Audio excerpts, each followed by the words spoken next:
यहाँ से हम स्टार्ट करेंगे अम्ल और क्षारक से।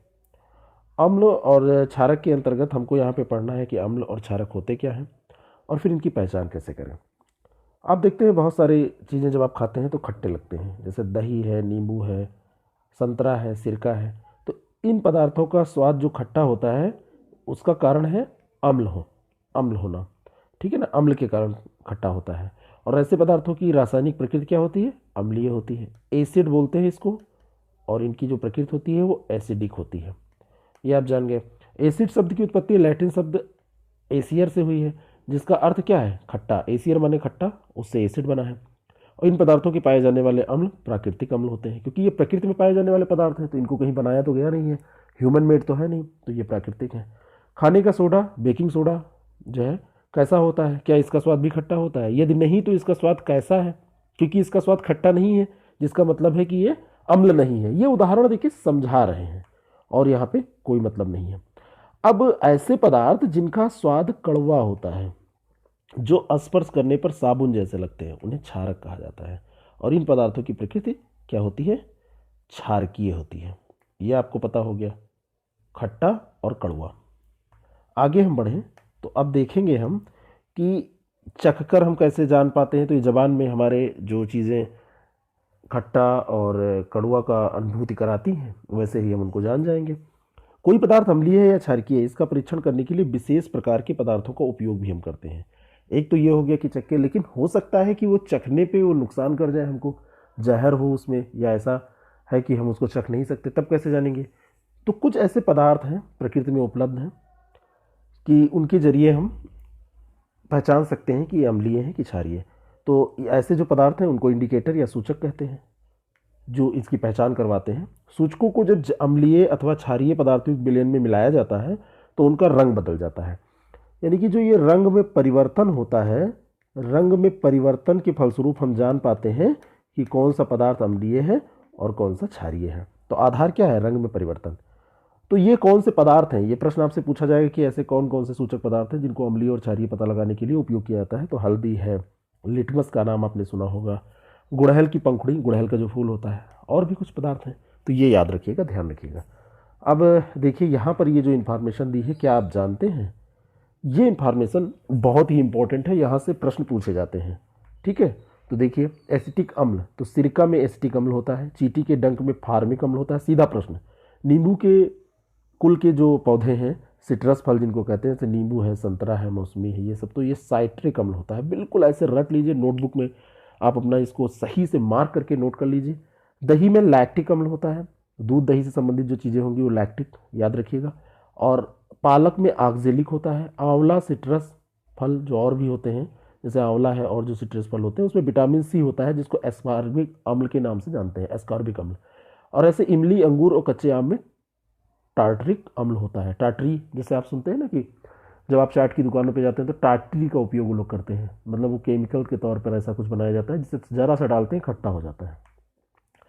ऊपर बताए गए सभी अम्ल प्रकृति में पाए जाते हैं। इसके अलावा यहाँ पे देख लें क्षारक का नाम और किस में पाया जाता है, तो कुछ क्षारक के बारे में भी हम जान लें। चूने का पानी, तो कैल्शियम हाइड्रोक्साइड, ये इसमें क्षारक है।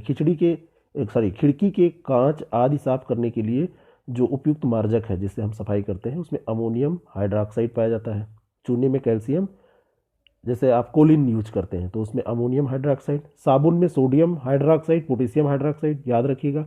और दूधिया मैग्नीशियम, मिल्क ऑफ मैग्नीसिया जिसको बोलते हैं इंग्लिश में, हिंदी में दूधिया, तो इसमें मैग्नीशियम हाइड्रोक्साइड पाया जाता है। तो ये आप ध्यान रखिएगा, बहुत ये इंपॉर्टेंट है। हमारे पास जो प्राकृतिक सूचक हैं जो हमारे आसपास ही पाए जाते हैं, उनके बारे में हम देखें। कुछ उदाहरण के स्वरूप यहाँ पर दिया हुआ है कि सबसे सामान्य रूप से जिसका उपयोग किया जाता है, अगर आपसे प्रश्न पूछा जाए, तो वो लिटमस है, ठीक है ना। इसे लाइकेनो, जो लाइकेन होते हैं ना, सैक से निष्कर्षित किया जाता है, लाइकेन से। आसुत जल में इसका रंग माव यानी नील सोड़ हिंदी में कहते हैं, तो रंग माव, याद रखिएगा, माव होता है, माव रंग। और जब इसे अम्लीय विलयन में मिलाया जाता है तो लाल हो जाता है। तो अब आपको यहाँ ध्यान क्या रखना है, मुझे यहाँ पे ये डिस्कशन करने का जो उद्देश्य है, मुझे बताना क्या है, तो मैं आपको बताना चाहता हूँ कि अम्लीय ऐसे लिख लीजिए, ऊपर हेडिंग डालिए लिटमस, और यहाँ पे लिखिए अम्लीय, और यहाँ पे आगे लिख दीजिए लाल या रेड। और जब क्षारीय विलयन में मिलाया जाता है तो ये नीला हो जाता है, यहाँ लिखिए क्षारीय और यहाँ पे आगे आप लिख दीजिए नीला या ब्लू। तो ये विलेन के रूप में अथवा कागज़ की पट्टियों के रूप में उपलब्ध होता है। इसे लिटमस पत्र कहते हैं, मतलब बना के इसको इस रूप में कर लिया जाता है। और सामान्यतः यह लाल और नीले लिटमस पत्र के रूप में उपलब्ध होता है। ठीक है ना, लाल और नीला ये ऐसे मार्केट में उपलब्ध है। ये देखिए, ये लाल लिटमस पेपर है और ये नीला लिटमस पेपर है। समझ में आपको आ गया होगा। ये यहाँ से लिया गया है। देखिए, ये लाइकेन है, चित्र 5.1 के ए में जो दिया हुआ है, यहीं से इसको निकाला जाता है। अब यहाँ पर वो क्रियाकलाप दिए हैं, वो हमारे काम के नहीं है। इसके अलावा यहाँ पे दिया है कि और भी हम यूज कर सकते हैं। जैसे चूने का पानी बनाने के लिए किसी बोतल में चूने की कुछ मात्रा पानी में घोलिए, विलेन को भली भांति हिलाकर कुछ देर रखा रहने दीजिए। अब बोतल के ऊपरी भाग में कुछ द्रव को किसी बर्तन में निकाल लीजिए, यह द्रव चूने का पानी है। तो ये सब सिंपल सी बातें आप जानते हैं।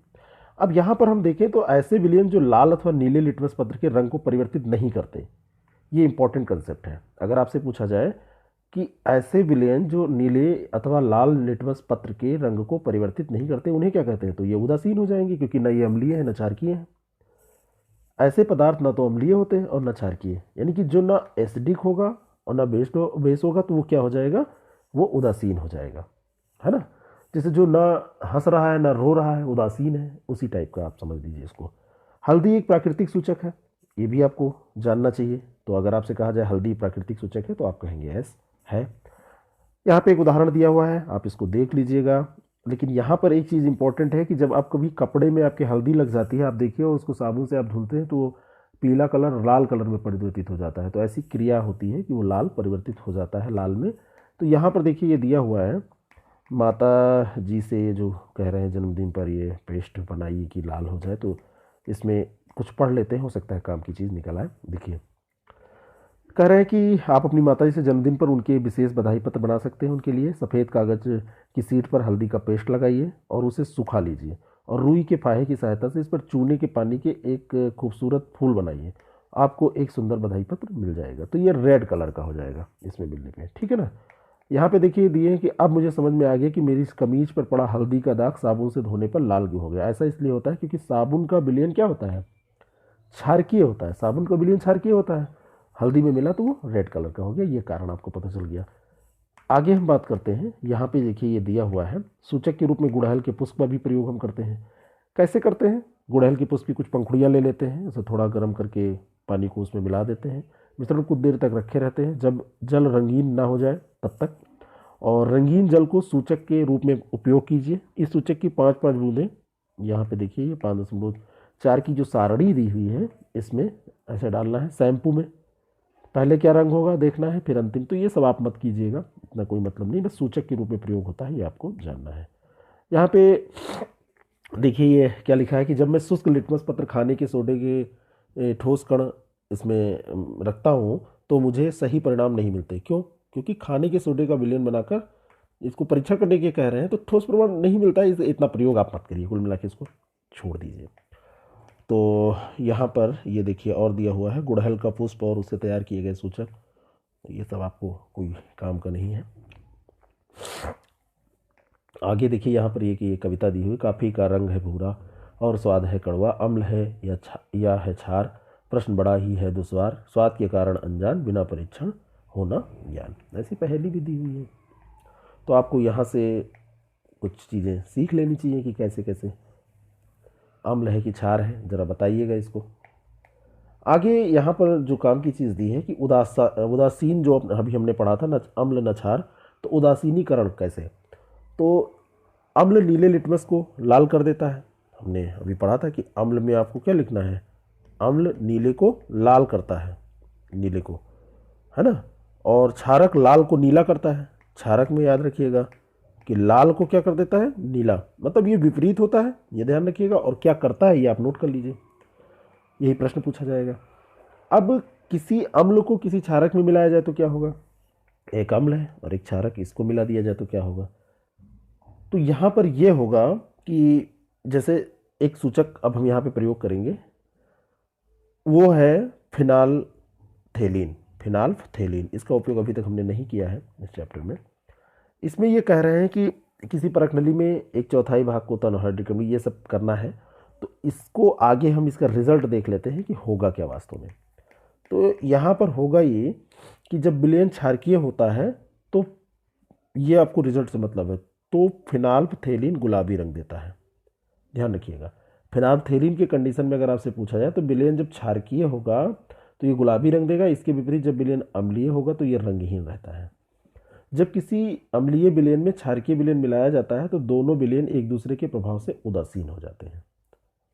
अम्लीय क्षारकीय प्लस और माइनस आप मान लीजिए, तो ये जैसे आपके पास 10 रुपये हैं और 10 ही रुपये आप किसी के बाकी हैं, उसको दे दिए तो क्या हो गया, अब आपके पास कुछ नहीं बचा। वैसे ही जब किसी अम्ल और क्षारक के विलयन को उचित मात्रा में मिलाया जाता है और विलयन की प्रकृति न अम्लीय रहती है न ही क्षारकीय, तो ये उदासीन हो जाता है। अम्ल तथा क्षारक दोनों की प्रकृति लुप्त हो जाना उदासीनीकरण है। इस प्रकार बना विलयन ना तो अम्लीय न क्षारकीय। वही बात ये बार बार रिपीट कर रहे हैं। उदासीनीकरण अपक्रिया में अब ऐसा नहीं है कि उदासीन हो गया कुछ होगा ही नहीं। जैसे आप किसी का कर्ज है और उसको देंगे तो कुछ लिखा पढ़ी होगा, कुछ उसका परिणाम निकलेगा, कहने का मतलब आपका कर्ज मिटा ना। तो यहाँ पे ये कह रहे हैं कि उदासीनीकरण अपक्रिया में सदैव ऊष्मा निकलती है, ये ध्यान रखिएगा, अर्थात निर्मुक्त होती है, और निर्मुक्त ऊष्मा से अपक्रिया मिश्रण का ताप बढ़ा देती है। जब क्रिया होगी तो टेम्परेचर तो उसमें बढ़ ही जाएगा। उदासीनीकरण अपक्रिया में नया पदार्थ जो निर्मित होता है उसको लवण कहते हैं। तो लवण कहाँ से आया, उदासीनी अपक्रिया के फलस्वरूप। लवण अम्लीय, क्षारकीय अथवा उदासीन प्रकृति का हो सकता है। ये अम्लीय भी हो सकता है, क्षारकीय हो सकता है, उदासीन हो सकता है। अगर आपसे प्रश्न पूछा जाए कि लवण क्या होता है तो ये तीनों हो सकता है। अतः उदासीनीकरण को निम्न रूप से परिभाषित कर सकते हैं कि किसी अम्ल और किसी क्षारक के बीच होने वाली अपक्रिया उदासीनीकरण की क्रिया कहलाती है। इस प्रक्रम में ऊष्मा के निर्मुक्त होने के साथ साथ लवण और जल निर्मित होते हैं। ये परिभाषा आपको उदासीनीकरण की अंत में मिली, जो इम्पोर्टेंट है, इसको आपको ध्यान रखना चाहिए। जैसे अम्ल और क्षारक को मिलाया गया तो यहाँ पर लवण मिला और साथ में जल, और इसके अलावा ये ऊष्मा निर्मुक्त हुई, इसका उपयोग हम कर सकते हैं, टेम्परेचर तो बढ़ेगा ही। ऐसे कह रहे हैं कि हाइड्रोक्लोरिक अम्ल यानी HCl और उसमें सोडियम हाइड्रोक्साइड NaOH को जब मिलाया जाता है तो ये क्या होता है, ये Na और ये Cl सोडियम क्लोराइड बन गया और इसके साथ में जल और ऊष्मा निर्मुक्त होगी। बूझों ने चूने के पानी में तन सल्फ्यूरिक अम्ल मिलाया, क्रिया मिश्रण गर्म हो जाएगा या ठंडा, तो ये आपके करने की चीज़ नहीं है, इतना आप जान लीजिए बस। दैनिक जीवन में उदासीनीकरण के उदाहरण, तो ये इंपॉर्टेंट इसलिए हो सकते हैं क्योंकि ये दैनिक जीवन में उपयोगी है, इसलिए पूछा जा सकता है। ये कह रहे हैं कि भोजन का पाचन जो हमारे अंदर होता है उसमें हाइड्रोक्लोरिक अम्ल आमाशय में पाया जाता है, उसमें ये मदद करता है। भोजन के पाचन में हाइड्रोक्लोरिक अम्ल कहाँ पाया जाता है, आमाशय में। लेकिन आमाशय में अम्ल की आवश्यकता से अधिक मात्रा होने पर क्या हो जाता है, अपाचन होने लगता है। कहने का मतलब अपच हो जाता है, जिसको आप कहते हैं ना कि एसिड बन रही है। कभी कभी अपाचन काफ़ी कष्टदायक होता है। अपाचन से मुक्ति पाने के लिए हम दूधिया मैग्नीशियम जैसा कोई प्रति अम्ल लेते हैं, जिसे मैग्नीशियम हाइड्रोक्साइड कहते हैं, और यह अत्यधिक अम्ल के प्रभाव को उदासीन कर देता है। अब मैं आपको यहाँ पे बताऊँ, आपको एक टैबलेट आप लोगों ने हम यूज की होगी, उसका नाम आप लोग बताएंगे, मैं नहीं बताऊँगा, चलिए, और वो नाम बताएंगे कि उस टैबलेट को मार्केट में किस नाम से आप ले सकते हैं। जब आपको एसिड बनती है तो आप उसी को चूसते हैं, ये भी मैं च्यूइंग की टैबलेट है, चूसना उसको होता है, चूस लेते हैं, चबा लेते हैं, ठीक है ना। तो इसको आपको बताना है, तो इसीलिए इसका तो ये प्रश्न पूछा जा चुका है, UPSC में पूछा गया है। चींटी के डंक में फार्मिक अम्ल होता है, हम पढ़ ही चुके हैं। जब चींटी काटती है तो त्वचा में अम्लीय द्रव डाल देती है, और डंक के प्रभाव को नमीयुक्त खाने का सोडा अथवा कैलेमाइन विलयन मलकर उदासीन किया जाता है। तो आप ये जान लीजिए, जब आपको चींटी काटे हो, कभी बहुत दिक्कत होने लगे, तो कैलेमाइन विलयन या खाने का सोडा, सोडियम हाइड्रोक्साइड या कैलेमाइन विलयन, दोनों में से कोई लेके मल लीजिए, वहाँ पे सही हो जाएगा।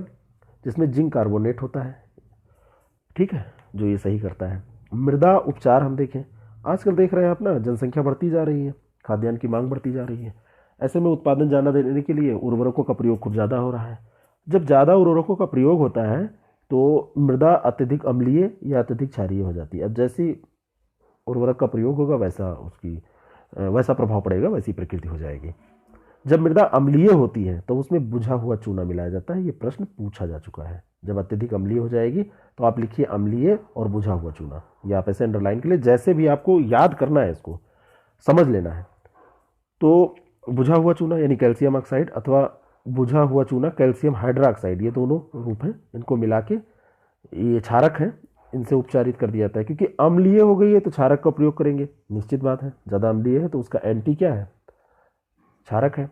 यदि मृदा क्षारकीय हो जाती है तो जैव पदार्थ मिलाए जाते हैं, और अगर क्षारकीय है तो जैव पदार्थ मिलाएंगे, ये भी नोट कर लीजिए। जैव पदार्थ मृदा में अम्ल निर्मुक्त करते हैं जो उसकी क्षारकीय प्रकृति को उदासीन कर देते हैं। अभी हमने पढ़ा ना उदासीनीकरण, अम्ल और क्षार जब मिलेगा तो उदासीन होगा, तो अम्लीय गुण ज़्यादा होगा तो क्षार मिला देंगे, क्षारकीय होगा तो अम्ल मिला देंगे। ये प्रश्न पूछा जा चुका है। कारखानों का अपशिष्ट, अनेक कारखानों में जो अपशिष्ट निकलते हैं यानी जो कचरा वेस्टेज निकलता है वो अम्लीय पदार्थ मिश्रित होता है। यदि ऐसे अपशिष्ट पदार्थों को सीधे ही जलाशय में बहने दिया जाए या विसर्जित कर दिया जाए, जो भी आप कहें, तो मछली और अन्य जलीय जीवों को अम्ल नष्ट कर सकते हैं, नष्ट हो जाएंगी सब, पूरा जो जलीय पारिस्थितिक तंत्र है वो डिस्टर्ब हो जाएगा। तो ऐसे में क्या है कि अपशिष्ट को जलाशयों में विसर्जित करने से पहले क्षारकीय पदार्थ उसमें मिला के उसको उदासीन कर दिया जाए, ठीक है ना। अम्लीय है तो क्षारकीय मिलाया जाएगा। ये चैप्टर यहीं पे समाप्त होता है। काम की चीज़ें हमने देख ली, ये प्रमुख शब्द आप आराम से जान सकते हैं, सारे हमने डिफाइन कर लिए हैं। अंत में इसमें लिखा है कि अम्ल स्वाद में खट्टे होते हैं, क्षारकों का स्वाद कड़वा होता है, उनका स्पर्श साबुन जैसा होता है। सिंपल सी बातें हैं, सब हम पढ़ चुके हैं। अम्ल नीले लिटमस को लाल कर देते हैं, याद रखिएगा ये लाइन, और क्षारक लाल लिटमस को नीला कर देते हैं। दोनों ऐसे ध्यान रखिएगा, यही प्रश्न पूछा जाएगा। वे पदार्थ जो ना तो अम्लीय और न क्षारीय उदासीन होते हैं, ऐसे पदार्थों के विलयन जो अम्लीय क्षारकीय उदासीन विलयन से भिन्न रंग दर्शाते हैं तो वो सूचक कहलाते हैं, इंडिकेटर्स। अम्ल और क्षारक एक दूसरे को उदासीन करके क्या करते हैं, लवण बनाते हैं हमने पढ़ा, और साथ में क्या होता है, ऊर्जा निर्मुक्त होती है। और लवण अम्लीय, क्षारकीय, उदासीन तीनों प्रकृति के हो सकते हैं। तो आप लवण को ये मत कहिएगा कि क्षारकीय होता है या अम्लीय होता है, ये तीनों प्रकृति में से किसी के भी हो सकते हैं, लवण अम्लीय, क्षारकीय और क्या हो सकते हैं, उदासीन भी। इस तरह ये चैप्टर समाप्त हो गया है। अगले चैप्टर के साथ जल्दी आपसे मिलेंगे। अच्छा लगेगा तो आप इसको शेयर कर सकते हैं।